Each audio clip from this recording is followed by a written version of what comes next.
quero apresentar para vocês o Web Venga.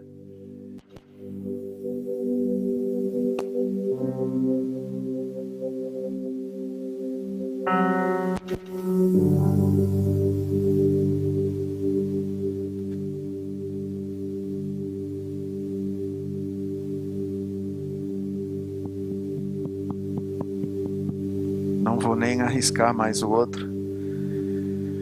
Eu conheci o Web online alguns anos atrás, né? Web online. Gostou? Né? Venga. E ele estava, naquela época você já estava de volta, você estava em Charlotte. Já estava no IHOP, tá? Em Kansas City. E quando que você mudou de volta para o Brasil? Em julho. E hoje está em Florianópolis com F-Hop, né? Casa de oração em Florianópolis. Está começando lá. Alô? Como? Não. Deixa eu verificar aqui. Ó. Fala. Alô? Som?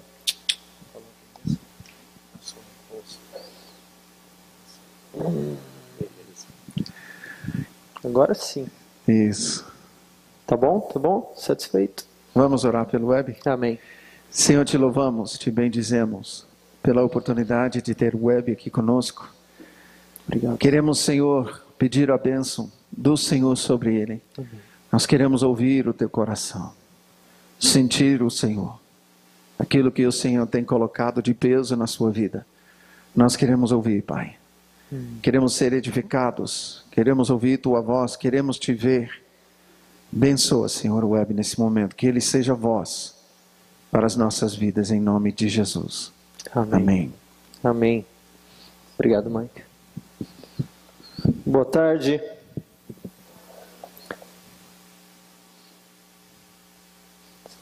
Tá fazendo gracinha com o meu sotaque agora? Tarde. Tudo bem para vocês ficarem aí? De costas? Até se eu fizer assim? Todo mundo barriga cheia? Pesado? Quem costuma tirar uma soneca depois do almoço? Tem alguns fingindo que não é com eles. Eu sei que tem mais que isso. Para vocês que têm o costume de tirar uma soneca, fiquem à vontade de ficar em pé, caso vocês sintam desejo de tirar uma soneca, tá bom? Andem, porque se vocês dormirem, vocês vão caírem de cara no chão e vão levantar. Na cadeira vocês vão simplesmente dormir e seu irmão provavelmente vai ser misericordioso com você e vai deixar você dormindo. Então não faça isso, fique em pé. Caso essa for a primeira vez que vocês estão me vendo ou me ouvindo, eu vou dar aí uns 10 segundos para vocês fazerem todas as piadinhas que vocês estão borbulhando dentro de vocês a respeito do meu nome Web. Então vamos lá, 10 segundos. Faz agora ou cale-se para sempre. Parente do Homem-Aranha. Vai, Ricardo. Eu sei que você tem pelo menos 10 aí.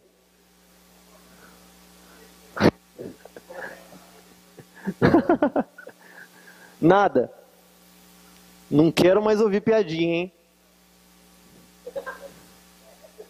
Web o quê?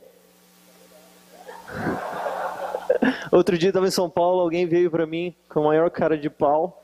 Falou assim: sabe o que estão falando na roda dos sapos? O quê? Web.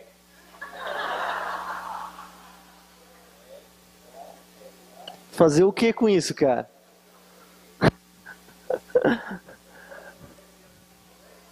Vai, Mike.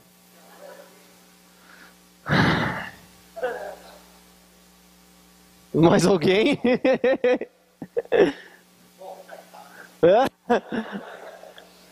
Para alegria de vocês, tem mais.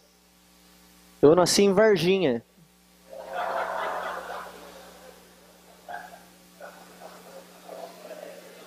Agora tem mais piada do que meu nome. Alguns não entenderam, alguns estão dizendo, o que tem? Você entendeu, né? Entendeu? Obrigado por não fazer nenhuma piada. Ou você fez pra ele? Fez. Quanto a isso também, para aqueles que entenderam a piada, não vou explicar também se você não entendeu. Mas um dia eu estava pregando também, e eu estava contando a respeito de quando o Senhor me despertou. E eu acreditava no relacionamento com Cristo, e eu conversava com Jesus, mas quando eu cheguei na igreja eu descobri que muitas das pessoas na igreja não acreditavam ou não viviam a realidade do relacionamento com Cristo. E logo então eu me tornei um ET. Só que quando eu falei um ET, foi tarde demais. Eu não conseguia puxar a palavra de novo. Falei, um ET! Oh! Aí já era. Não tinha mais ninguém que não conseguia parar de rir. ET de Varginha! Aí já era, acabou a pregação. Enfim, é um privilégio, é uma honra para mim poder estar aqui. Deus sabe, só Deus sabe realmente o significado e quais são os efeitos da minha vinda e da minha participação servindo a casa de Davi, o CBA. É realmente um privilégio, Mike, poder te conhecer pessoalmente, poder tá me achegando ao ministério de vocês. O Neizão tá me recebendo. Então eu tô aqui me sentindo humilde diante de vocês, diante da grandeza, não da grandeza, mas da profundidade de ensinos que tem sido dado por anos a partir dessa casa. Então, como alguém que é quase um fruto desse ministério, em algum sentido, no mundo espiritual, eu quero honrar vocês com meu carinho e agradecer pela perseverança, Mike, nesses anos. Agradecer que você continua andando, continua deixando tudo para trás e caminhando para o alvo. Te agradeço, a minha geração agradece. Te honramos nisso. Casa de Davi, muito obrigado porque vocês continuam caminhando e continuam cumprindo o propósito de Deus na vida de vocês. Que vocês ainda não cumpriram. Então ainda não é hora de fechar as portas. Amém? Então obrigado por isso. Eu no ano de 2005, eu me mudei para os Estados Unidos, de Varginha para os Estados Unidos, para os States. E fui morar com meu pai, que já morava lá desde 92. E nessa época ele já estava pastoreando uma igreja. Foi onde eu conheci a minha esposa, Natália, que é de Mantena. Alguém conhece Mantena? Ela vai ficar bravona comigo de eu ter feito isso. Você conhece? É de lá? É mesmo? Olha só. Eu só acredito que tem outra família, além da família da minha esposa lá, porque eu fui lá esses dias. Então eu acredito. Antes eu perguntava para tentar descobrir se era real. Mas existe mesmo, eu fui lá.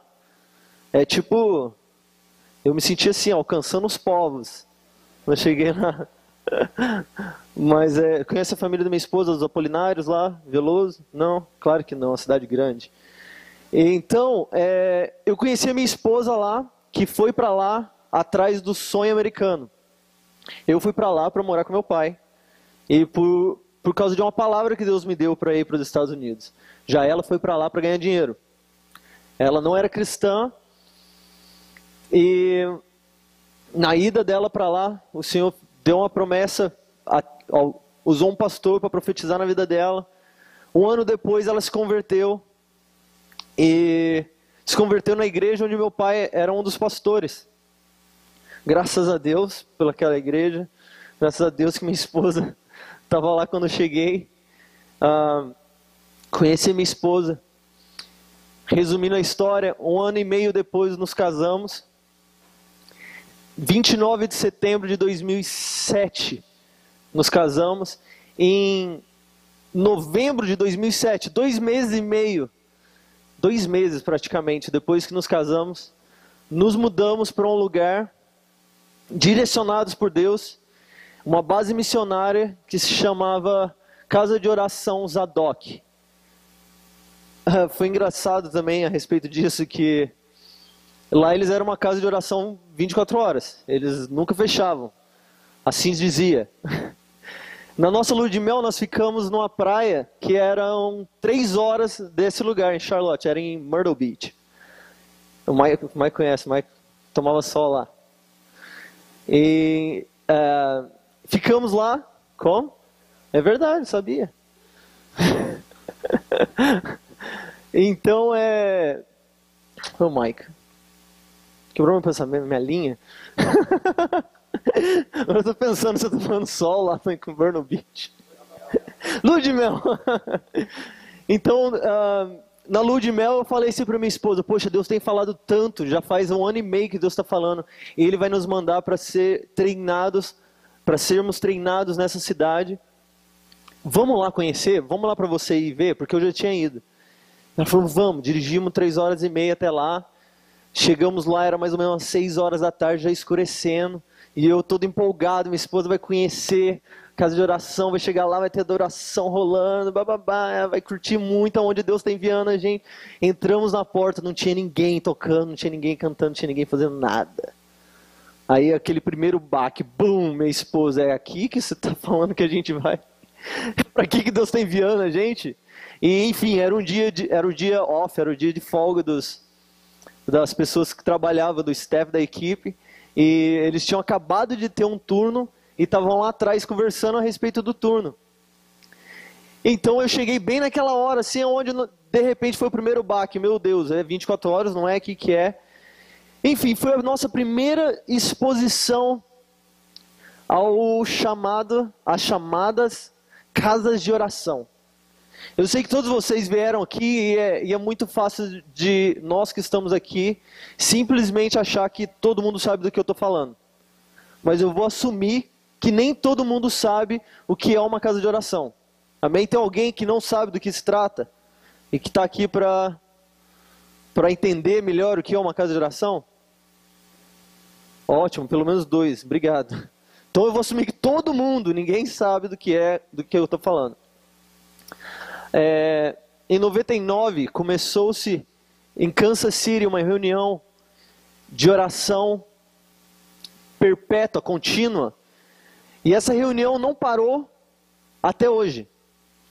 Então, dia e noite, noite e dia, essa reunião de oração, nessa tal chamada Casa Internacional de Oração, ela não parou, não cessou.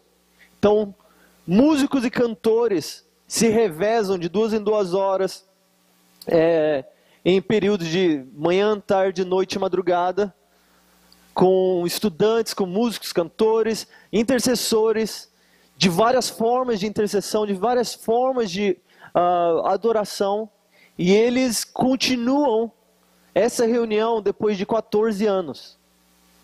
E essa casa de oração foi de onde eu fui enviado agora, junto com um time de 5 famílias, para Florianópolis, para começar uma casa de oração. Essa casa que eu fui primeiro, tá ficando confuso já, que era a casa de oração Zadok, tinha saído dessa casa principal em Kansas City. Esclareci isso, né? Consegui, cheguei lá. Então eu fazia parte dessa casa por 2 anos e meio. Foi onde eu comecei a entender princípios básicos de oração, mesmo eu tendo nascido em lar evangélico. E eu comecei a ler a Bíblia de maneira diferente, comecei a entender os valores cristãos de maneira diferente, porque as pessoas que estavam continuamente adorando, continuamente buscando, continuamente estudando a palavra, tinham vocabulários e entendimentos diferentes do que aqueles que eu tinha na minha vidinha de cristão semanal, cotidiano. Tipo, você é cristão e ponto, acabou. Eu me lembro de chegar lá e o líder da casa de oração, Kirk Bennett, estava pregando a respeito do sacerdócio de Melquisedeque. E eu me lembro dele falar algo nesse sentido. Em Hebreus falando a respeito de Melquisedeque, diz assim: desse homem Melquisedeque, a qual temos muito que falar, mas difícil de explicar porque vocês não conseguem entender. E eu lembro dele falando a respeito disso, de como você consegue falar sobre Melquisedeque, sendo que só existem 2 passagens na Bíblia, no Antigo Testamento, que falam esse nome, Melquisedeque. E ele questionando como o escritor, ou os escritores de Hebreus, porque ele fala, nós temos muito a dizer. Então, o escritor ou os escritores de Hebreus, como eles têm muito a dizer a respeito de algo assim? E ele entrou na questão justamente do conhecimento a partir da intimidade com Deus e busca contínua das Escrituras. Quanto mais você busca, quanto mais você rumina, quanto mais você medita, quanto mais você faz o MIEP. MIEB, eu não consigo memorizar. É justamente por isso que você precisa fazer, né? Para você memorizar. Web, MIEB é Mike. Não perdeu a oportunidade. Então, eu me lembro de ter chegado na casa de oração e haver uma diferença de linguagem. Por que esse cara conseguia ler a mesma passagem que eu li minha vida toda? E eu estou lendo de frente para ele, e ele consegue tirar 2 horas de ensino em cima de uma coisa que eu não consigo falar 3 frases a respeito. E eu descobri que era justamente o andar e o caminhar contínuo. A vida, o estilo de vida deles se tornou essa, de estudar, de conhecer, de buscar, de bater, de contemplar, de ouvir, de orar, de adorar. Essa agora não era simplesmente uma reunião de domingo. Agora era um estilo de vida. Era uma escolha diária que eles se achegavam, acordavam todo dia, vamos à casa do Senhor. E eles se colocavam na casa do Senhor 8, 10 horas por dia, estudando, se dedicando à palavra, se dedicando ao conhecer a Deus. Um princípio básico e bíblico. Porém, minusculamente ou quase nada é falado sobre isso hoje nos nossos dias, na nossa atualidade, na nossa cultura. Davi fala a respeito dessa essência, desse núcleo, dessa realidade do continuamente estar na presença do Senhor, em Salmos 27:4, e ele tem isso firme na convicção no coração dele. Se você abrir lá, 27:4, Salmos 27:4, rapidinho.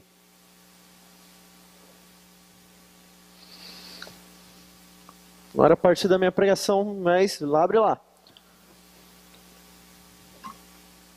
Louvado seja Deus. Amém?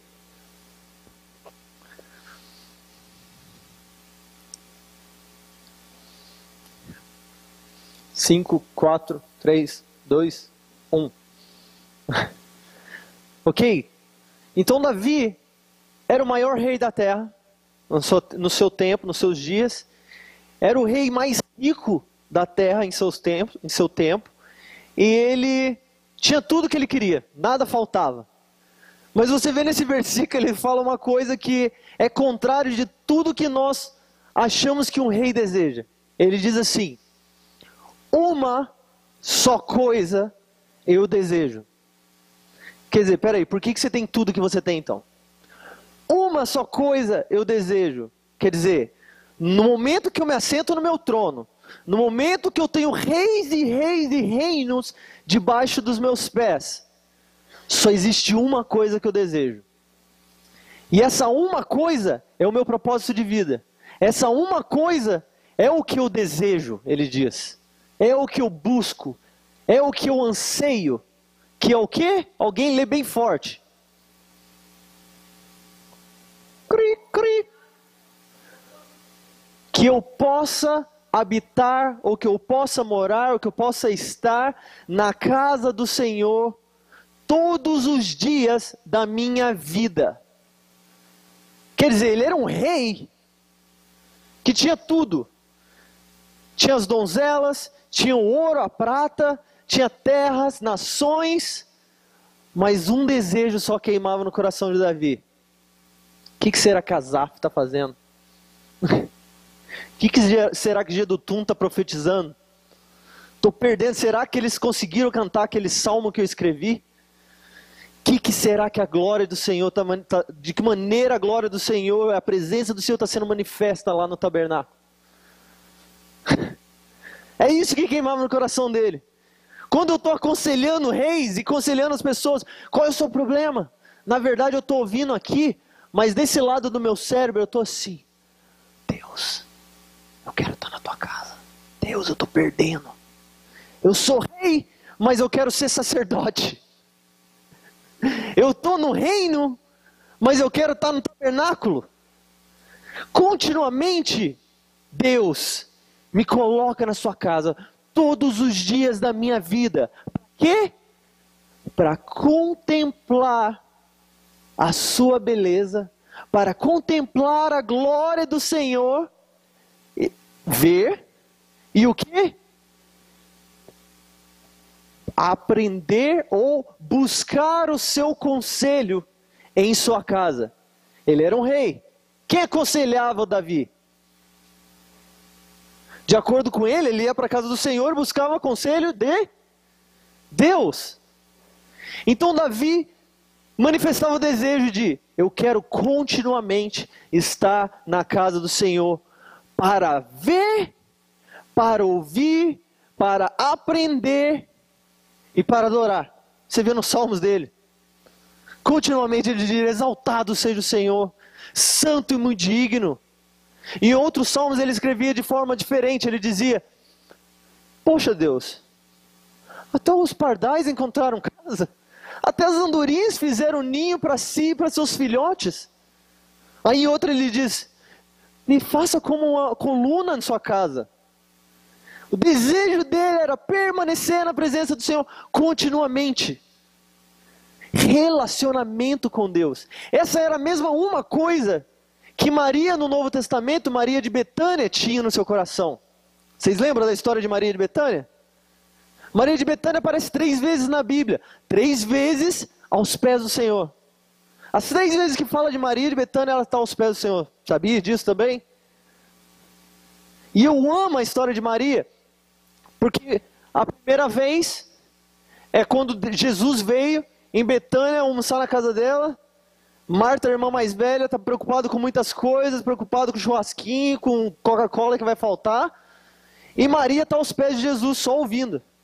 Marta vem e fala: poxa Jesus, ô Senhor, não te preocupa que Maria, isso é Lucas 10, não te preocupa que Maria está aí no seu pé, aos seus pés, enquanto eu estou preocupado com, estou rodando a casa aqui, estou servindo, estou sendo a serva que o Senhor ensinou a ser.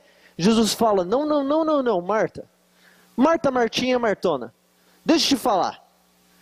Maria escolheu a boa coisa, e isto não será tirado dela. E ela disse: Marta, você está preocupado com tanta coisa, mas o quê? Somente uma coisa é importante. Peraí, Jesus, servir não era importante? Não era isso que Marta estava fazendo? Não era importante, de acordo com Jesus. Peraí, mas e minha faculdade? Não é importante minha carreira? Não é importante? E o ministério? Não é importante a igreja? Não é importante minha família? Não é importante? Tudo isso pode ter importância. Mas Jesus está dizendo: nada disso é mais importante que essa uma coisa. E Maria escolheu a boa coisa, e isso não será tirado dela. O que é? Permanecer na minha presença, contemplar a minha glória e buscar o meu conselho. O mesmo desejo que estava no coração de Davi, certo? Depois aparece Maria numa passagem que eu amo, que é a ressurreição de Lázaro. Lázaro, irmão mais velho de Marta e Maria, morre. Mandam chamar Jesus. Jesus fala: não, vou ficar aqui mesmo por um tempo, porque essa doença não é para a morte, é para a glória de Deus. Quando ele chega lá, acontece o seguinte: Marta ouve falar que Jesus chegou. O que Marta faz de novo? Jesus! Saiu correndo sozinha. Fala que ela saiu em segredo. Então ela saiu correndo. Não vou nem falar para minha irmã. E acontece isso, presta atenção. Marta. Jesus! Se o Senhor estivesse aqui, o meu irmão não teria morrido. Jesus fala, eu sei. Ele vai ressuscitar. Eu sei que ele vai ressuscitar, mas somente no último dia, na ressurreição dos mortos. Não, Marta. Eu sou a ressurreição e a vida. Todo aquele que crê em mim, não morrerá, mesmo que ele morra, viverá. Você crê nisso? Eu creio que o Senhor é a vida e tudo mais. Blá, blá, blá, blá, blá, blá. Jesus fala assim, vai chamar sua irmã. Não aparece que ele, não está escrito, vai chamar sua irmã, mas no próximo versículo diz, e Marta voltou a casa, e Maria foi, porque Marta disse, o Senhor te chama. Então você sabe, Jesus falou, vai chamar sua irmã. Vem Maria, e diz o quê? As mesmas palavras. Senhor, se o Senhor estivesse aqui, o meu irmão não teria morrido. E qual é a resposta de Jesus? Se foi as mesmas palavras que elas disseram, qual foi a mesma resposta de Jesus? O quê? Não foi isso. Sabe o que ele disse? Diz que ele comoveu-se em seu coração. E disse, onde foi que enterraram? Aí fala que ao ver Maria e ao ver os que estavam com ela, Jesus chorou. Peraí, qual é a diferença de Marta e Maria? O que uma falou que a outra não falou? Ou o que uma não falou que a outra falou? Nada. Mas uma buscava o quê? O conselho do Senhor. Uma contemplava a glória do Senhor.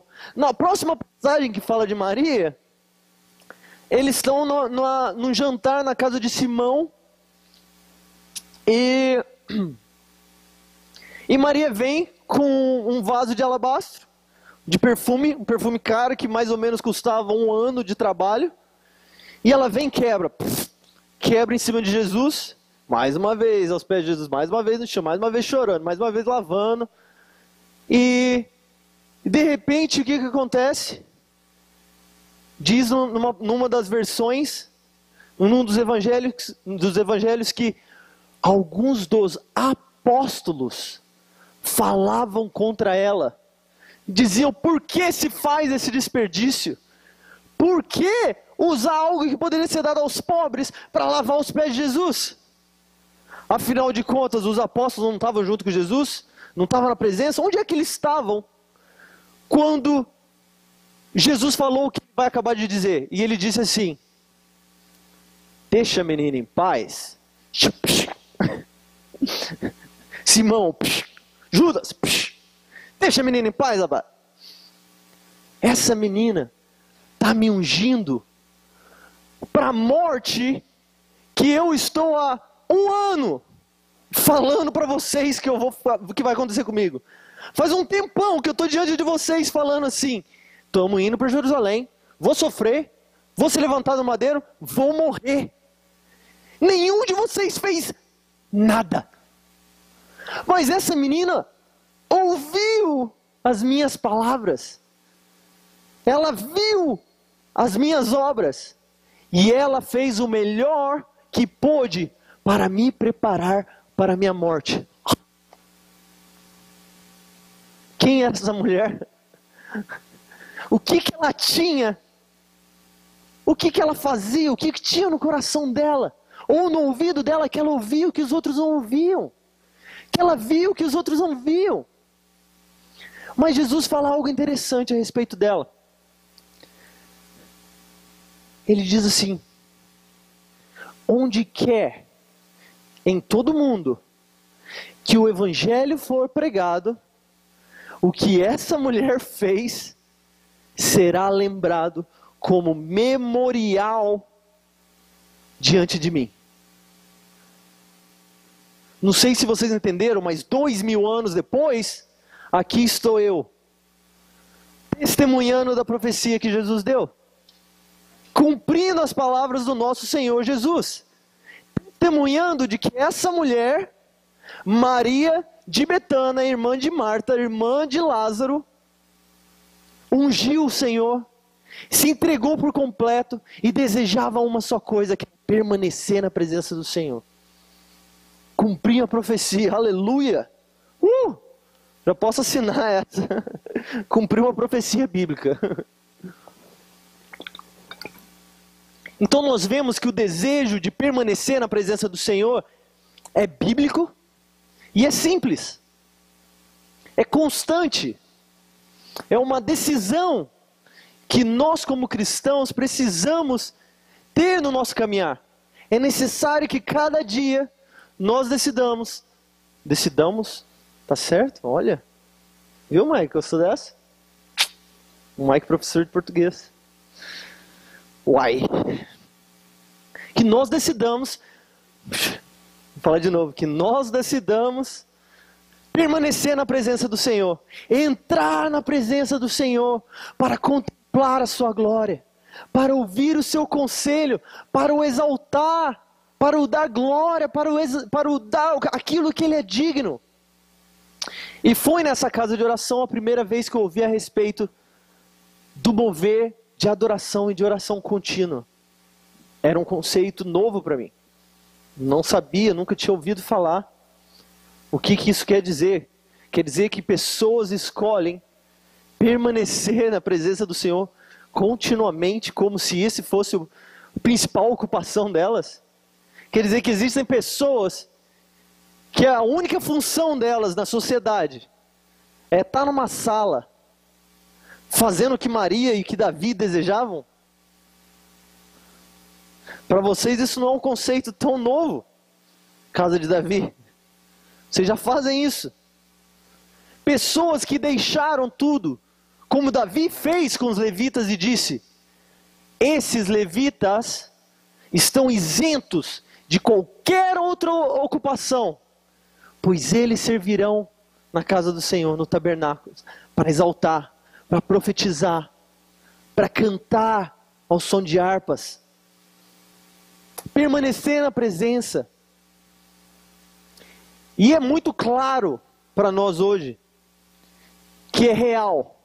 O Senhor está levantando um movimento de adoração e oração contínua em todo o mundo. Em todo o mundo. Não é um foco, não é uma congregação, não é uma igreja, uma denominação, o mundo. Mas você acha possível que no mundo todo o Espírito Santo está falando a mesma coisa? Já cansei, não cheguei a cansar, mas já passou do número de dedos que eu tenho. O número de pessoas que eu conheci já, que tiveram sonhos a respeito da adoração e oração contínua, ou da casa de oração, sem nunca nem ao menos ter ouvido a respeito de casa internacional de oração. Sem nem saber que já existem pessoas fazendo, eles diziam: meu Deus, existe alguém fazendo isso? Eu tive tal sonho, tal palavra, meu maior desejo era construir um lugar onde dia e noite as pessoas iam e adoravam o Senhor. Pessoas que não se conhecem, pessoas de diferentes países, de diferentes culturas.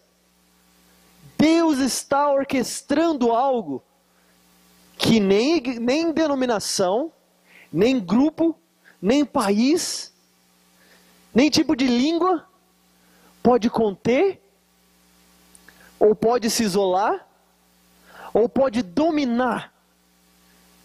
O movimento de oração e adoração contínua não tem dono. É isso que eu estou querendo dizer. Não existe um grupo ou uma casa de oração que diz: nós temos o contrato de que o movimento de oração pertence a nós. Sendo assim, pague o seu royalty, seu copyright. Isso não existe. É o Senhor, vem do Senhor e é para o Senhor. Não pode ser contido mais. Se você não sabe, nunca mais o Senhor vai ser exaltado ou adorado menos do que Ele é adorado hoje.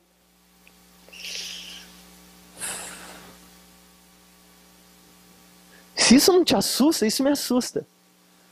Nunca mais, eternamente, o Senhor vai ser menos adorado do que Ele é adorado hoje.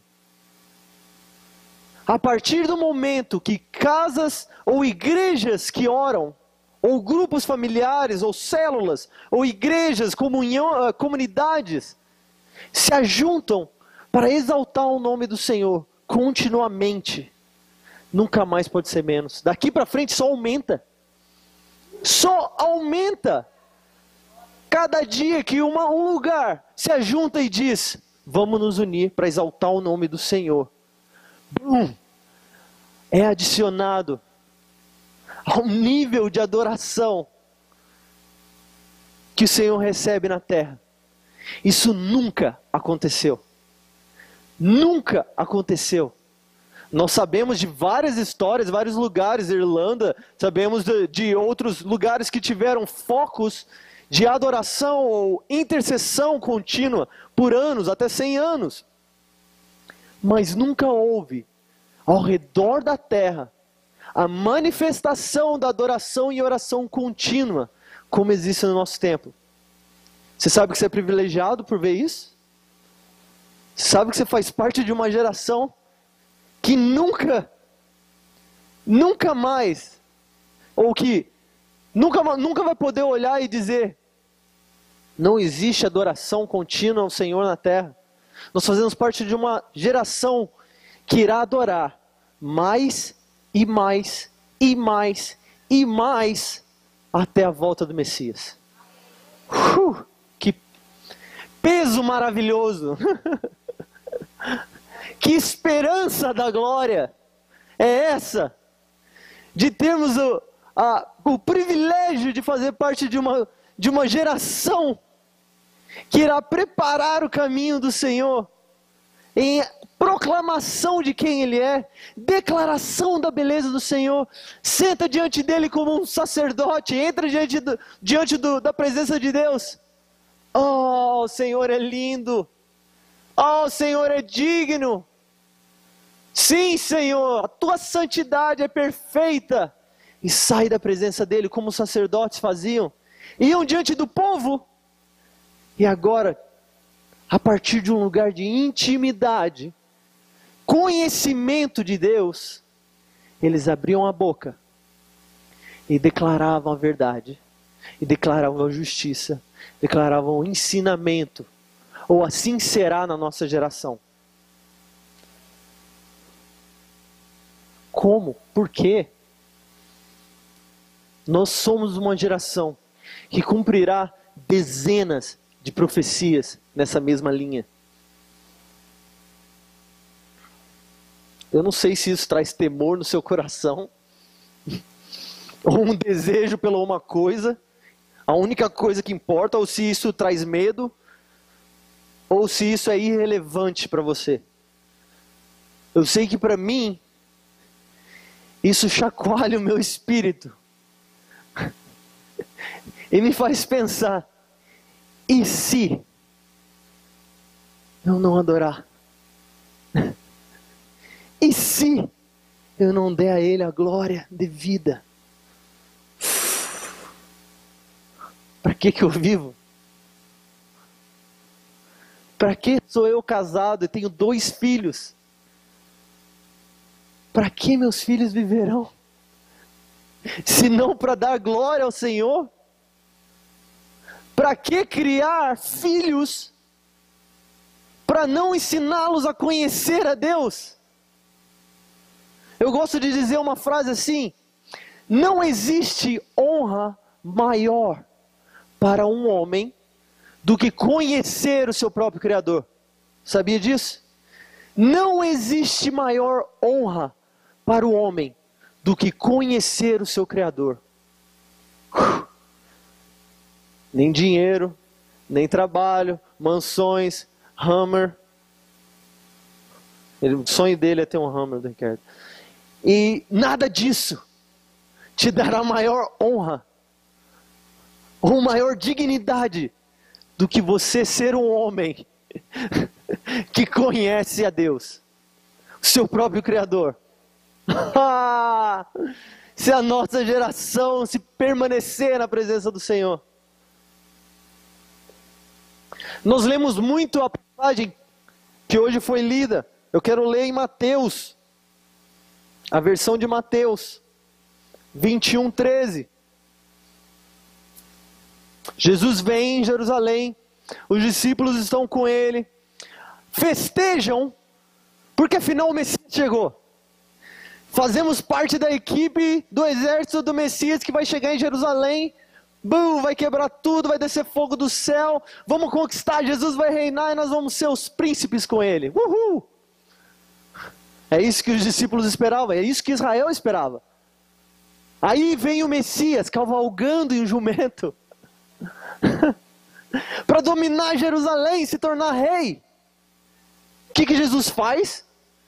Chega em Jerusalém, entra no templo, faz um chicote e começa a chicotear a galera. Imagina os discípulos olhando, Jesus, não, esse não, Jesus. Esse não, Jesus. Foi isso não. Jesus, mas não era assim, cadê o fogo do céu? Bum! Derruba tudo. Bum! Sai! Quebra a jaula, quebra a gaiola. Libera os pombinhos, libera os carneiros. O que você está fazendo, Jesus? Os mineirinhos, uai, o que você está fazendo aí? Você é bobo? E Jesus, o que ele fala? Não é assim. Essa é a minha casa.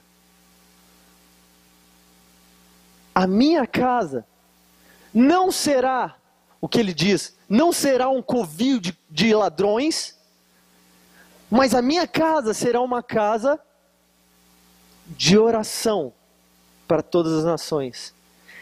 Essa passagem, onde Ricardo falou a respeito disso, falou a respeito de tudo que eu vou falar, mas eu perdoo ele, porque tinha muita gente dormindo ainda, galera não entendeu a mensagem. Eu estou pregando de novo para ter certeza que a mensagem dele vai ter o efeito esperado. Essa passagem, Jesus está citando duas profecias do Velho Testamento, de profetas. A minha casa será chamada casa de oração. É uma profecia de Isaías. E vocês fizeram da minha casa um covil de ladrões. É uma profecia de Jeremias. Então vamos ler lá o que ele fala. Isaías 56:7. Vocês já leram Mateus 21:13, que era só isso que eu queria falar.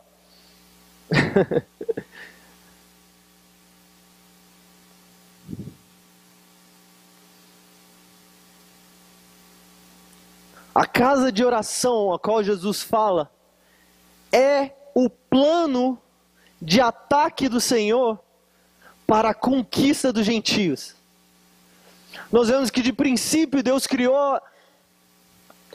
escolheu a nação de Israel como primícia, como exemplo, como tesouro particular do Senhor, para expressar às nações um modelo de como adorar o Senhor, de como servir ao Senhor, de como ser ou agir diante do Senhor.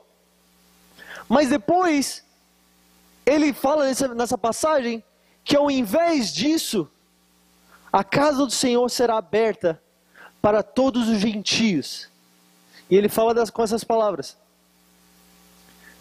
E os estrangeiros, que são os gentios, que se unirem ao Senhor para o servirem e para o amarem, depois você pula lá para frente e fala assim, a esses os levarei ao meu santo monte e os alegrarei na minha casa de oração. Os seus holocaustos e os seus sacrifícios serão aceitos no meu altar, porque a minha casa será chamada casa de oração para todos os povos. Eu não sei se vocês notaram, mas Jesus estava falando que a casa de oração seria alegre. Quantos aqui já foram em uma reunião de oração que era alegre? Pouquíssimos. Isso é uma profecia e é uma palavra profética dada aos gentios, dizendo: eu prometo que aqueles que se juntarem a mim e decidirem me servir, eu os trarei para o meu santo monte, e eles serão felizes e alegres no lugar de oração. Quer dizer, nós vamos encontrar o Senhor, vamos orar ao Senhor, e nós vamos ter gozo no nosso coração. Imagina chegar numa reunião de oração, aleluia, alegre, gozo no Espírito. Isso é uma promessa para vocês. Existe óleo de alegria separado e disponível para você no lugar de oração. No momento que você entrar no lugar de oração, tenho certeza que você pega um pouquinho disso. Mesmo até quando você entrar diante do Senhor como intercessor para interceder, saiba que o Senhor Jesus vive para sempre para interceder. Certo? Mas o Senhor Jesus foi ungido com óleo de alegria acima de todos, muito mais do que todos os seus companheiros. O que nós podemos dizer disso? De que Jesus é um intercessor contente, alegre, feliz. Existe gozo na presença do Senhor. Não vai ser mais chato, pesado. E era isso que Jesus estava querendo dizer para eles. A troco do quê? Vocês estão fazendo o que vocês estão fazendo? Para que vocês estão trazendo pombinhas para vender? Rolinhos, bezerros e carneiros? É para cumprir a lei? É para isso? Como o Ricardo falou, era até necessário. Muitas pessoas viajavam semanas para chegar em Jerusalém para ofertar. Se eles ficassem carregando os animais, era muito mais fácil simplesmente comprar lá. Mas a casa do Senhor já não era um lugar de encontro, já não era um lugar de intimidade e alegria, até mesmo para os estrangeiros que entravam. Os estrangeiros que chegavam lá, o que está acontecendo? Eles não podiam mais entrar, eles não podiam mais ter acesso ao conhecimento de Deus que vinha através dos sacerdotes. E Jesus então citou uma passagem de Jeremias que fala: vocês matam, roubam, prostituem, sacrificam a Baal, tornam da minha casa um covil de ladrões, e vocês acham que está tudo bem? Nisso eu não tenho prazer nenhum. E ele está falando, ao invés de abrir as portas para que todos os povos me conheçam, agora somente a elite, somente aqueles que têm o acesso, que conhecem as leis, que conhecem o porquê, ou simplesmente têm o dinheiro, somente esses podem entrar. É para isso que vocês estão, para isso que vocês têm um templo, para isso que vocês criam isso? Quebra tudo, porque a minha casa vai ser uma casa de encontro, vai ser uma casa de conhecimento de Deus, uma casa de revelação, a casa do papai. Casa do pai, você entra sem bater na porta, entra, pô, e aí, pai? Comida, tem Coca-Cola aí? Né? Mas Jesus ensinou também, Jesus deu uma parábola muito interessante a respeito de oração contínua. Vamos procurar lá, vamos ler comigo.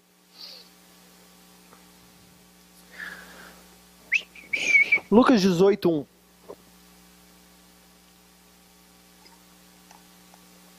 Lucas 17, abre em Lucas 18, só estou falando de Lucas 17. O contexto é o mesmo contexto em Lucas que é o contexto em Mateus 24, que é Jesus falando do final dos tempos. Jesus falando a respeito dos dias de Noé, os dias de Ló. E ele começa a falar a respeito do futuro que há de vir. Então ele fala assim: já já será como nos dias de Noé. Já já será como nos dias de Ló e Sodoma e Gomorra. Eles casavam, bebiam, davam-se em casamento, prostituíam-se e nada mudava. Todos estavam envolvidos. Mas existiam alguns, tipo Noé e a família dele, tipo Ló, a esposa e as filhas. Esses eram os meus escolhidos. E eles não se envolviam naquilo que era feito. Por isso, eu os guardei. E até nessa passagem que muitos usam para dizer que nós não passaremos pela grande tribulação, porque 2 no campo, um será tirado. Se você ver a versão em Mateus, na verdade o que ele está falando é que 2 estarão no campo, um deles será tomado pelo dilúvio, pela morte, e o outro não. 2 estarão na cama, um será levado, como nos dias de Noé, até que ele entrou na arca, e o dilúvio veio e os tomou. Assim então, bom, enfim, outra coisa para outro dia. Então Jesus estava falando a respeito disso, do fim dos tempos. De onde? De que tempo? De que geração? A última geração antes da chegada do Messias. E nós vemos que esse é o final dos tempos. E Jesus então continua e fala assim. Então ele acaba o Lucas 17, né? Aí Jesus põe a separação e pede para Lucas escrever. Escreve aí, parábola. Tô brincando, gente. Ai, ninguém ri nessa cidade. Sem graceza também. E contou-lhe também uma parábola sobre o dever de orar sempre e nunca desfalecer. Pera aí, agora você está mudando de assunto. Primeiro você falou que a oração seria alegre. Primeiro nós entraríamos no templo, na casa do Senhor, a casa de oração, e nós teríamos alegria. Agora você está falando que oração é um dever? E se a alegria fosse um dever? E se você tivesse o dever de se alegrar na presença do Senhor? Você faria? Cri, cri. Ninguém responde também, né? Você faria? Se você soubesse que a alegria é disponível na presença do Senhor, e isso pode se tornar um dever, você faria? Alegria como dever, o melhor trabalho do mundo. O que você faz? Eu me alegro na presença do Senhor. Como? Eu oro. Eu não sei se vocês imaginam isso, mas o meu trabalho é difícil de explicar às vezes. O que você faz? Eu oro. Como assim? 50 horas semanais eu estou na casa de oração. Ou estava ainda, não aqui no Brasil. E nós oramos. Nós exaltamos o nome do Senhor. Mas você é pago para orar? Você não pode fazer isso de graça? Eu tenho como trabalho entrar na presença do Senhor, levantar minhas mãos e falar: Tu és santo, Tu és digno. É minha obrigação. Eu tenho como dever. Mais uma vez, para que serviria o web de Varginha, hein? Se não fosse para exaltar o nome do Senhor? Senhor, me leva. Se não é para isso, não é para nada. Amém? E ele diz, então pensa nisso, tenha na sua cabeça que a parábola é sobre o dever de sempre orar e nunca perder a esperança ou desfalecer. Ele disse, havia numa certa cidade um certo juiz, que nem a Deus temia, nem respeitava o homem. Havia também naquela mesma cidade uma certa viúva, que ia ter com esse juiz e ela dizia, faze-me justiça contra o meu adversário. E por algum tempo ele não quis atendê-la, mas depois disse consigo, ainda que eu não tema a Deus, nem respeite os homens, todavia como esta viúva me molesta, hei de fazer-lhe justiça, para que enfim não volte e me importune mais. Então essa viuvinha chegava diante desse juiz injusto, todo dia, ou seja lá quantas vezes por dia, ou seja lá quantas vezes por semana na vida dela, não sei. Ela chegava diante dele e dizia, faz-me justiça contra o meu adversário. Não. Faz-me justiça contra o meu adversário. Sai fora. Faz-me justiça, é o meu direito. Me dá o que eu preciso. Guarda, leva essa mulher daqui, jantando com a esposa no restaurante. Viuvinha chega, me faz justiça. Quem que é essa? Ah, a mulher do trabalho, sai. Me faz justiça, me faz justiça, me faz justiça. Cara, ou eu vou dar uma nessa viúva, ou eu vou ter que fazer o que ela está me pedindo. Porque só assim ela vai desistir de vir na minha presença. Só assim eu vou me livrar dela. Você está entendendo onde Jesus queria chegar? Dever de orar sem cessar.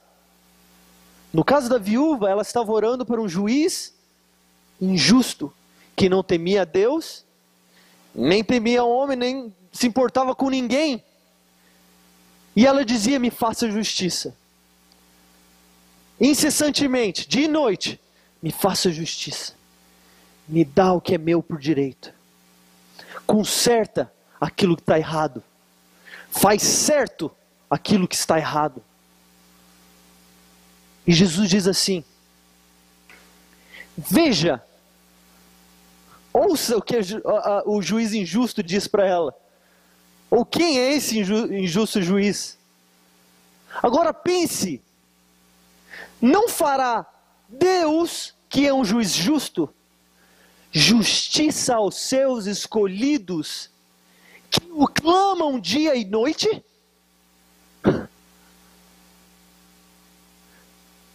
Ele é apenas uma viuvinha, sem poder e sem influência alguma. Ele é um juiz injusto, que não se importa e não dá a mínima para ninguém. Mas pelo muito vir, pelo muito pedir, por não perder a esperança, por não perder o coração e não desfalecer, o que aconteceu? Ela teve o que ela queria. Batei, bater, batei, bater, a porta vos abrirá. Pedi, pedi. Vocês estão entendendo? Jesus estava falando, se ela, que era fraca, e o juiz que era injusto, ela conseguiu pelo muito pedir, vocês acham que Deus, que é um Deus justo, um juiz reto, não dará aos seus escolhidos, quando eles se colocam diante dele, dia e noite, como filhos, como sacerdotes? Você acha que ele não vai dar a eles o que eles pedem?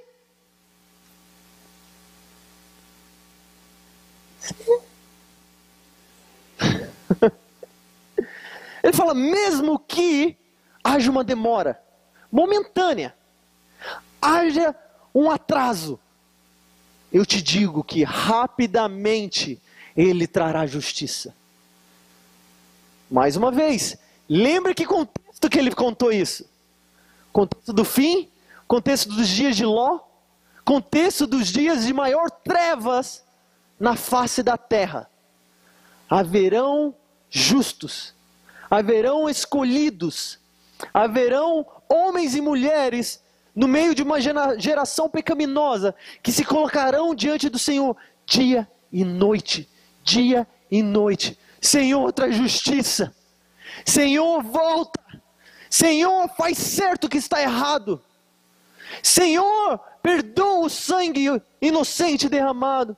Senhor, perdoa a prostituição, perdoa o adultério, perdoa tudo que está, o aborto. Perdoa, Senhor, a tua igreja. Faz justiça. Faz justiça. Não fará ele justiça a esses que se colocam diante dele dia e noite? Sim.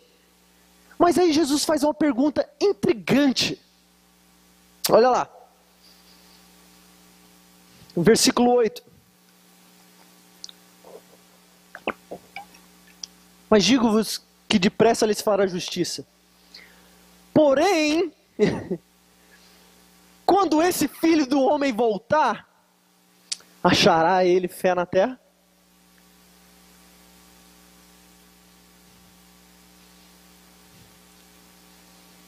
Como nos dias de Ló, como nos dias de Noé.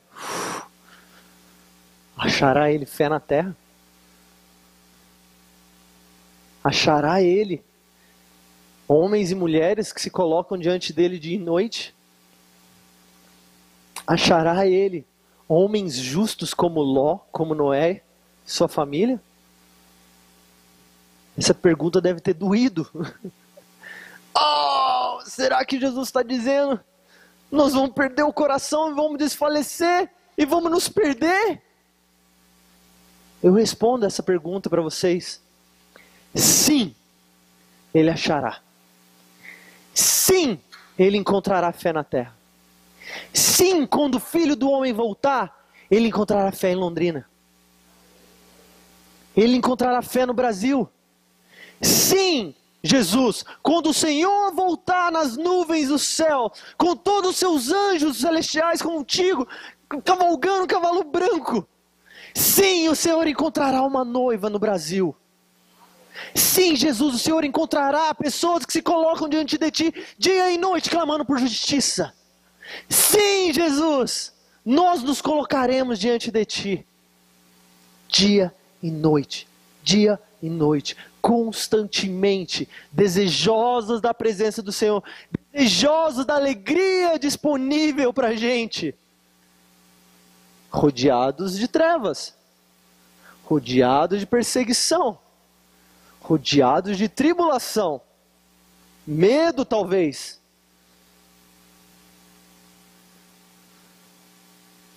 Mas haverá fé.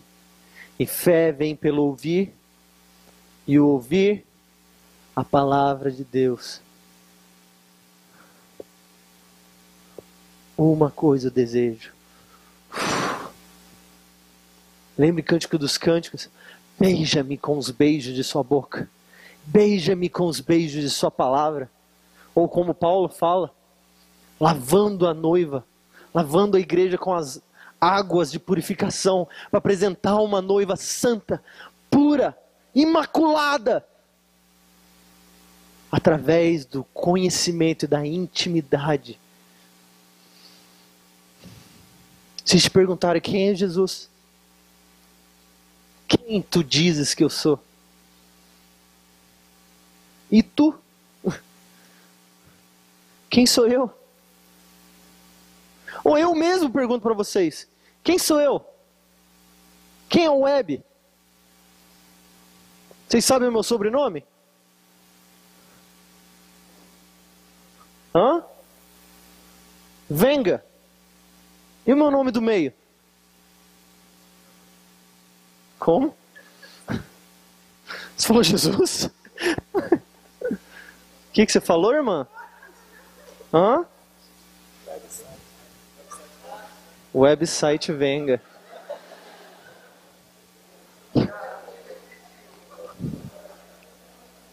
Eu já tinha dado os 10 segundos.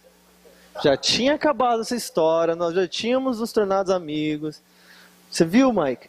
Acabou tudo. Vamos orar? Vamos ficar de pé? Ai, ai, Jesus, aleluia. Hã? Não interessa meu nome do meio mais, ela já avacalhou tudo. Meu nome do meio é Prado, mas vocês não conhecem por quê? Porque vocês não me conhecem. Ó, tá chovendo ali. Ó, venga!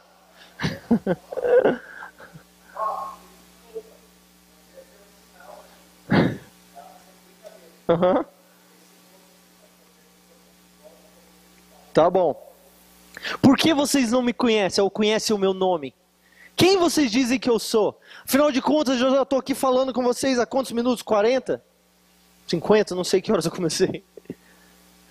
Já não era para vocês conhecerem um pouquinho mais de mim? Qual é o nome da minha esposa? Eu disse. Qual é o nome dos meus filhos? Mas espera aí, vocês não sabem? Vocês não deveriam saber? Você sabia que Jesus tinha irmãos e irmãs? Sabia disso? Quem não sabia disso? Todo mundo sabia. Sabe o nome deles? Quem mais? Judas. Pelo menos os que falam, né? Mas espera aí, se Jesus é o noivo e nós somos a noiva, será que a gente não precisava conhecer um pouquinho mais?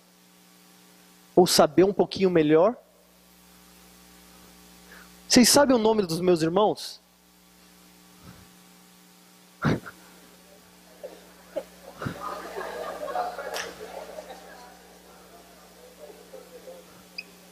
Não vou pular não. Vai fazer sentido. Vocês vão gostar. Mas isso vai ficar na memória de vocês. Eu sou a terceira geração de Ws. Terceira geração. Ai meu Deus, não me deixe fazer vergonha. Gente, para. Cansou já, piadinha. Nos meus avós, o meu avô se chamava Watson. O irmão dele se chamava Wellington. E o outro se chamava alguma coisa que eu não lembro agora. Mas meu pai se chamava Winston. Se chamava não, se chama. Meu pai está vivo. O irmão dele se chama Winslow. E Williams. E Vânia com W. Meu pai falou, aleluia, que bênção, que revelação, nomes com Ws. Vamos nomear os nossos 5 filhos de W. 5 irmãos. Eu vou falar o nome rapidinho. Se tiver alguém aqui que consegue repetir, eu dou um prêmio. Na verdade, eu vou falar devagar. Vamos lá. Wade, Welly, Webb. Olha só, até eu, cara. Vamos de novo. Wade, Wendy, Welly, Webb e Winnie. Agora alguém fala os 5.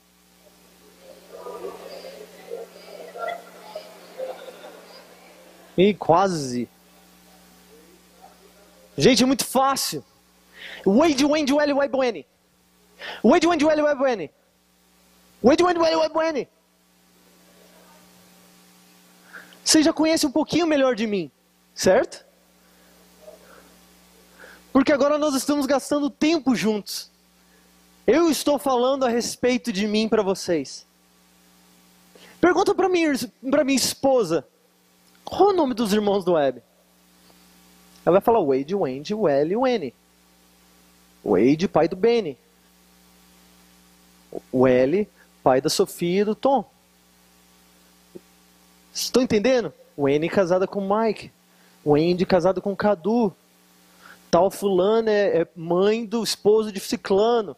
Tal fulano é filho de ciclano. Por que ela sabe isso tudo de mim?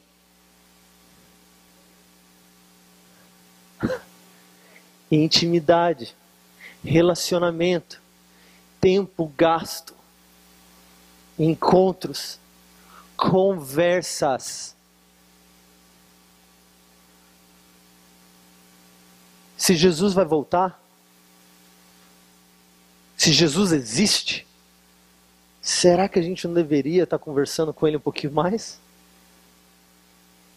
Você sabe quais são os planos desse Jesus?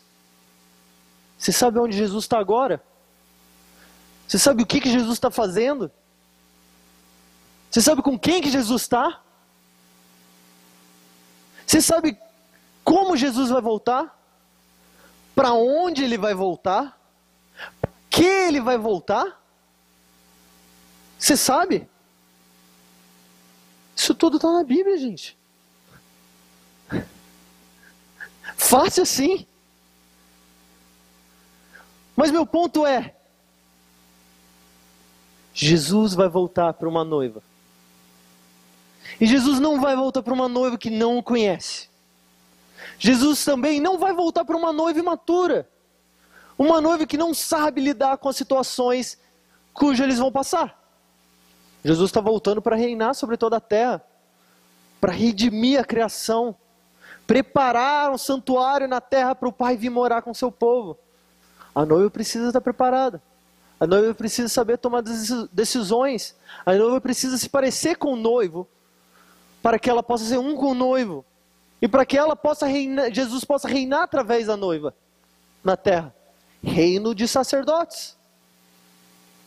Para isso nós precisamos permanecer na presença de Cristo e conhecer a pessoa de Cristo. Porque é através do contemplar a beleza do Senhor que nós vamos aprender a ser como o Senhor. É no buscar o seu conselho que nós vamos aprender a tomar decisões sábias de acordo com as decisões de Cristo. Você sabe por que minha esposa faz certos pratos de comida da maneira que ela faz? Porque ela aprendeu a maneira que eu gosto de comer. E ela toma as decisões de coisas simples como um prato de comida a partir do conhecimento do meu desejo. Faz sentido? Intimidade e relacionamento trabalha o caráter da noiva como nada mais. Como nada mais faz. Apocalipse 19, 7 e 8 diz assim. Precisa nem abrir, mas diz isso. Regozijemo-nos e alegremo-nos e demos-lhe glória, porque vindas ou chegadas são as bodas do Cordeiro, e já a sua noiva se aprontou. Se fez pronta, está vestida, e foi-lhe dado que vestisse linho fino, puro e resplandecente, pois o linho fino são as orações dos santos, ou são os atos de justiça dos santos, na verdade. Primeiro, a noiva se preparou. Não foi Deus que preparou a noiva se preparou. A noiva se fez pronta. E como ela se aprontou? Atos de justiça, atos de retidão. A noiva se vestiu ou se preparou através de atitudes e decisões diárias, rotineiras. A noiva se prontou para a volta do Messias através de atitudes, pensamentos, caminhar. Você sabe que as suas decisões diárias contam para a preparação da noiva de Cristo no final dos tempos? Sabia? Como nós preparamos a noiva? Nos preparando individualmente na presença e no relacionamento com intimidade com o nosso noivo Jesus Cristo. Eu gosto de falar assim, um fósforo aceso pode queimar um dedo e fazer um pouquinho de luz. Mas milhares e milhares e milhares de fósforos acesos fazem uma fogueira. Quilômetros e quilômetros de distância você pode ver uma fogueira, mas você não consegue ver um fósforo. Assim somos nós, a igreja, individualmente, buscando o conhecimento e o relacionamento com Cristo, e corporativamente, acrescentando a esse mistério, que é a noiva do Cordeiro. Quando você se arrumar, quando você criar um caráter puro, limpo, imaculado diante da presença de Deus, juntamente com outros ao seu redor, vocês estão vestindo a noiva de linho fino. E um dia, essa noiva vai se preparar ao ponto dela entrar em conexão exata com o Espírito Santo de Deus, e ela vai clamar, vem! E esse clamor, vem, vai ser exatamente nos planos de Deus. Exatamente de acordo com os planos dos céus. E Jesus vai voltar, ele vai reconhecer ela vai reconhecer ele. Ele vai olhar para ela, e ela vai olhar para ele. Noiva em noivo, já viu um casamento, né? Como é que funciona? Ela entra, ele entra, os dois estão olhando um para o outro, os dois choram. É tão lindo. Quem não chorou no casamento, no próprio casamento? O Ricardo não chorou, você é duro de coração, irmão. Misericórdia. Não chorou no seu próprio casamento? Misericórdia. Chora! Enfim. O meu ponto é que a noiva, sim, vai estar preparada no dia da volta de Jesus. Pois Jesus não voltará se não houver noiva. Você sabia? É um ponto bíblico. No final de tudo, Jesus volta para uma noiva. Jesus volta para uma noiva. Como compararei o reino? O reino é como um rei preparando um casamento para o seu filho. Esse é o reino de Deus. Deus está preparando o casamento. Vamos lá, vamos continuar nas minhas notas, porque senão... Isaías 62, 1 a 7. Aleluia.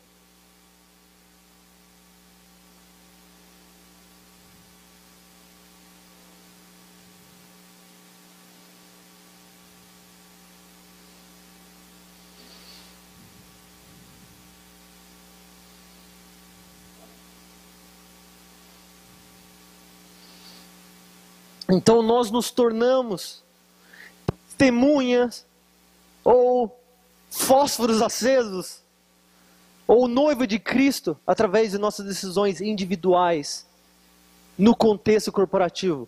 Da mesma forma que nós somos o corpo de Cristo, diferentes partes, como Deus é Deus triuno, mas ainda assim Ele é um Deus, certo? Nós corporativamente temos o nosso dever de nos prepararmos como noiva em intimidade com Jesus. E na presença de Deus é que nós nos tornamos testemunhas de quem Deus é. Quanto mais você se apaixona, mais você fala. A boca fala que o coração está cheio. Mais amor você tem pelo noivo, mais você testemunha sobre o noivo. Mais você vê o poder de Deus sendo manifesto, mais você fala a respeito do poder de Deus sendo manifesto. Isaías 62, 1 a 7. O Ricardo já falou isso também. Muito bem, muito bem. Por amor de Sião não me calarei, por amor de Jerusalém eu não me aquietarei, até que saia a sua justiça como um resplendor, e a sua salvação como uma tocha acesa.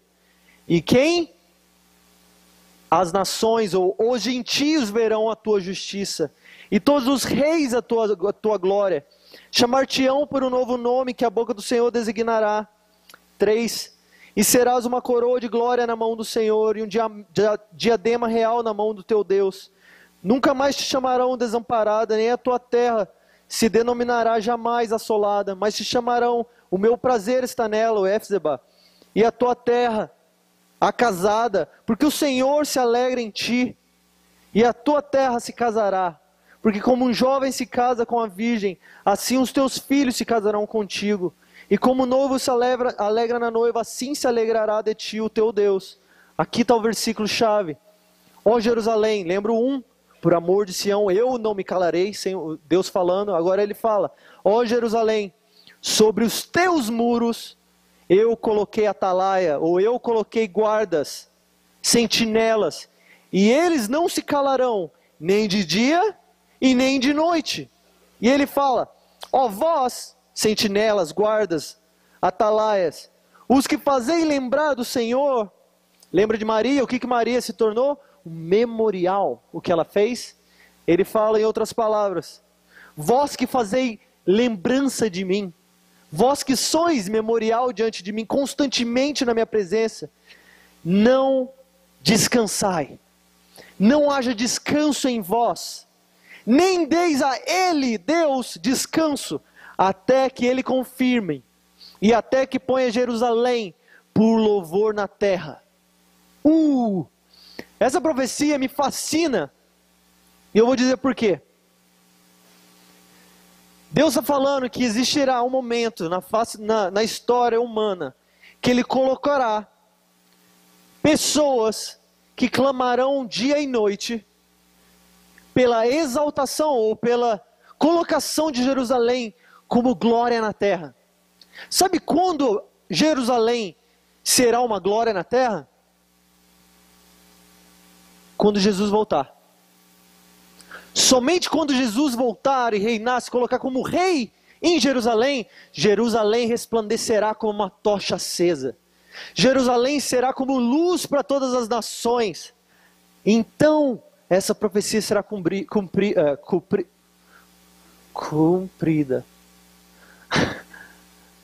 Mas existe um detalhe. Talvez isso seja um fato novo para você. Mas por 1900 anos, Jerusalém não existia praticamente. Israel não era um povo. Você sabia disso? 1900 anos, essa profecia não poderia ser cumprida. Não poderia existir pessoas clamando por uma nação que não existe. Roma, depois dos judeus fizeram uma zoeira lá, Roma veio e conquistou, destruiu tudo. Lá para o ano 60 depois de Cristo. Desde então, Israel foi espalhado nas nações. Judeus para tudo quanto é lado, mas eles não tinham nação. Era uma nação sem terra. Mas em 1948, Israel voltou a ser nação. 1900 anos! Essa profecia não podia ser cumprida.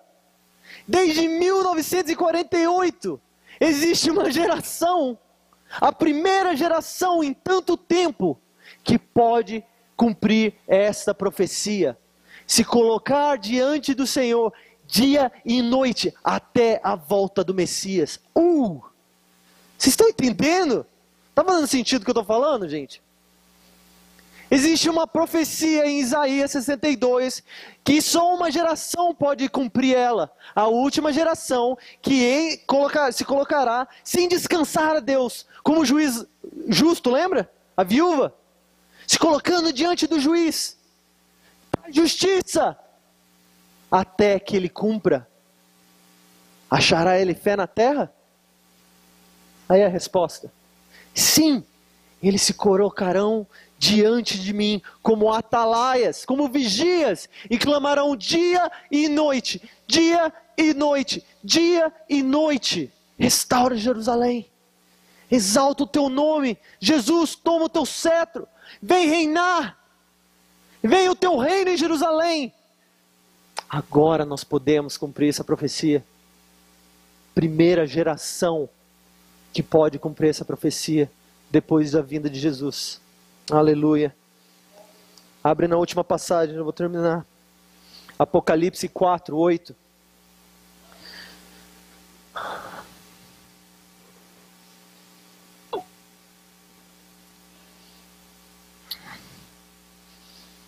João está em Patmos, ele tem uma visão, uma porta aberta no céu, uma voz que diz: vem aqui e eu te mostrarei coisas que hão de acontecer.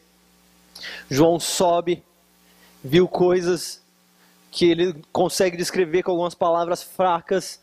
Ele mesmo assume, não tem palavra para falar. É como, vejo algo parecido com.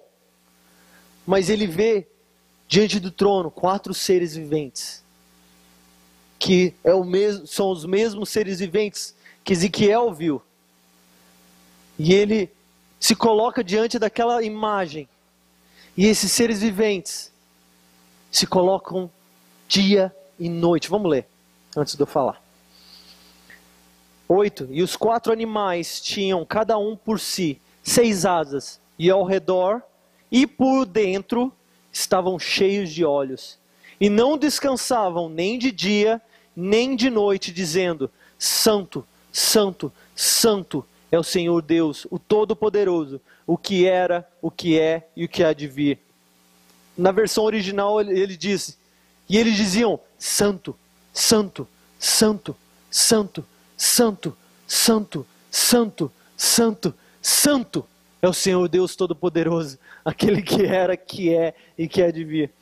Aí continua: e quando os animais davam glória e honra e ação de graças ao que estava sentado sobre o trono, ao que vive para todo sempre. 10. Então os 24 anciãos prostravam-se diante do que estava sentado sobre o trono e adoravam o que vive para todo sempre, e lançavam suas coroas diante do trono, dizendo: digno é, Senhor, de receber glória, honra e poder, porque tu criaste todas as coisas e por tua vontade são e foram criadas. Aleluias! Então existem 4 seres viventes no céu. Imagina no começo de tudo, passado, Deus tem uma tela branca diante dele, ele fala, vou desenhar o céu, para minha glória, para minha exaltação. E ele desenha 4 seres. E ele coloca nesses seres olhos em todo lugar. Mão, dedos, asa, cabeça, todas as 4 cabeças, nas costas. Algo interessante, dizem por dentro, não quero nem entrar nesse detalhe, tinha olhos. Mas esses seres foram criados cheios de olhos. E nem de dia, nem de noite, eles saíam da presença de Deus. Imagina. Não me imagino como um ET não, gente. Me imagino como um ser vivente. Dia e noite. Olho piscando aqui, um abre aqui, outro fecha ali. Olhos, olhos, olhos, olhos. Oh, diante da presença de Deus. Oh, contemplando a beleza e a glória do Senhor. Testemunhando de quem Deus é. Dia e noite, dia e noite. E o testemunho daquilo que eles veem faz o quê? Com que eles testemunhem. O testemunhar gera testemunho. Você contemplar a beleza do Senhor te faz declarar a beleza do Senhor. Esse era o ponto de Davi, muito dos salmos. Ele contemplava e ele declarava, ó, tu és lindo. Do contemplar quem Deus é, faz com que você declara quem Ele é. Então imagina esse ser que foi criado para testemunho. Dia e noite, na presença do Senhor. E quando de repente, um olho avistava algo diferente na glória de Deus. Oh! Santo! Santo! Santo! Oh! Santo! Santo é o Senhor Deus Todo-Poderoso. Aquele que era desde a antiguidade, desde a eternidade, antes de nós existirmos. Aquele que continua sendo, aquele que na eternidade futura será. Ele é santo, Ele é santo, Ele é santo. Aí o que acontece quando esse testemunho é solto nos céus? Os 24 anciões vêm. Vêm quem? Os 4 seres viventes testemunhando e testemunhando. O que eles dizem? Sim, Senhor, digno és de receber o quê? Mas eles não estão falando geral. Eles também estão testemunhando o testemunho daqueles que testemunham. Eles estão vendo os seres viventes permanecerem dia e noite na presença do Senhor, contemplando a glória do Senhor. E eles testemunham. E ele diz, sim, Senhor, tu és digno de que esses 4 seres viventes, dia e noite, testemunhem, te deem glória, honra, poder, graças, para sempre, e sempre, e sempre. Tu és digno. Ah, Deus, tu és digno. Tu és digno. Por isso que nós sempre dizemos que, quando Jesus falou, na terra como era no céu, é necessário existir uma realidade de encontro e testemunho contínuo de quem Deus é. Nós, cristãos, filhos do Deus vivo, ou noivas de Cristo, sacerdotes, seja lá o que você quer ser chamado, mas diante de Deus, você é uma testemunha. Quanto tempo você quer passar testemunhando? Ou será que você gostaria de testemunhar? Existe em você um desejo pela única coisa que é válida, que é necessária? Ou talvez você está desejoso que um desejo venha a ser derramado sobre a sua vida. Eu acredito que hoje na terra, nós somos uma geração que testemunhará da glória de Deus e testemunhará aos confins da terra. E as nações verão a glória do Senhor, mesmo em meio à tribulação, mesmo em meio à escuridão, mesmo em meio à prostituição, aborto e todos os outros problemas que acontecem. Esses problemas não assustam ao Senhor. Existe um dia marcado no calendário dos céus, e Ele trará justiça aos seus escolhidos, que o clamam dia e noite. Ele encontrará aqui, Ele encontrará em sua cidade fé, se você testemunhar, amém? Vamos ficar de pé. Ai, Jesus, Tu és lindo. A propósito, minha filha de 4 anos chama Ana Petra e meu filho chama Joseph. Feche seus olhos.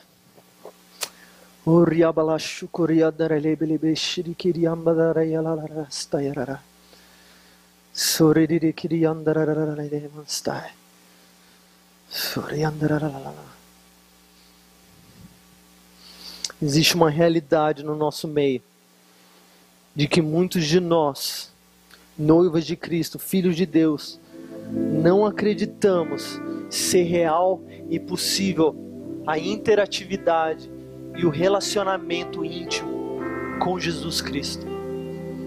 Existe uma realidade no nosso meio de que nós não cremos ser possível falar a Jesus e ouvir a Jesus. De que Jesus sim existe, mas Ele tem mais o que fazer além de falar comigo. Ou ouvir é para somente alguns. Eu te desafio hoje, seja alguns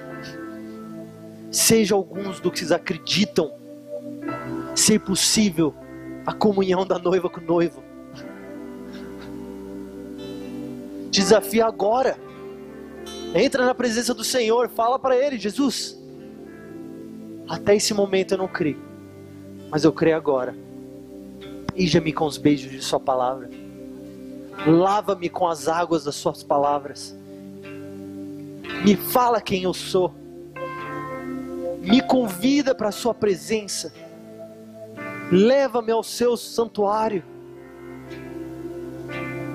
Jesus, fala comigo. Fala oi para Jesus. Começa um diálogo. Acabou, igreja, o tempo de monólogos. Acabou. Nós não seremos uma geração de monólogo. Jesus isso, Jesus aquilo, me dá isso, me dá aquilo, faz isso e faz aquilo. Chegou a hora que a noiva conhecerá o noivo e agirá de acordo com a vontade do noivo, do conhecimento do coração do noivo e do Pai. Começa hoje esse relacionamento, comece hoje a crescer e desenvolver o conhecimento de quem Deus é, testemunha da glória dEle. Pai, eu peço que Teu Espírito de sabedoria e revelação enche os nossos corações hoje. Pai, eu peço que os olhos do nosso entendimento sejam abertos para conhecer esse homem Jesus. Abre os nossos olhos, Jesus. Nós queremos contemplar a beleza do Senhor. Nós queremos buscar o Seu conselho, ouvir a Sua voz, assentar aos pés de Cristo, ouvir a Sua voz.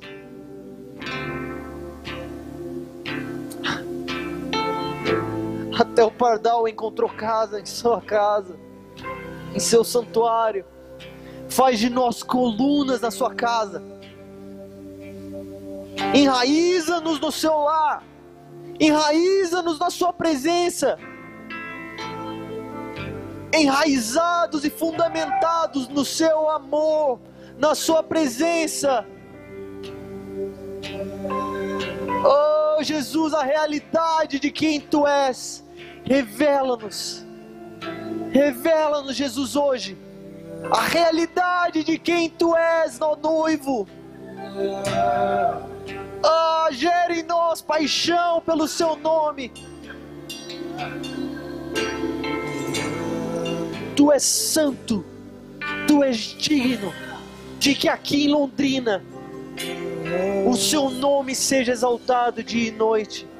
Tu és digno que em Londrina o povo encontre a ti e contemple e testemunhe a sua beleza incessantemente até que o Senhor venha. Tu és digno que homens e mulheres se coloquem diante de ti e te exaltem. Tu és digno da criação dos nossos filhos de maneira digna de ti. Tu és digno que os nossos casamentos sejam um reflexo da nossa intimidade no lugar de oração. Tu és digno que no trabalho onde nós trabalhamos, na escola onde estudamos, nós venhamos testemunhar da sua beleza. Exalta o teu nome no nosso meio, Jesus. Oh, Jesus. Tu és santo, tu és digno.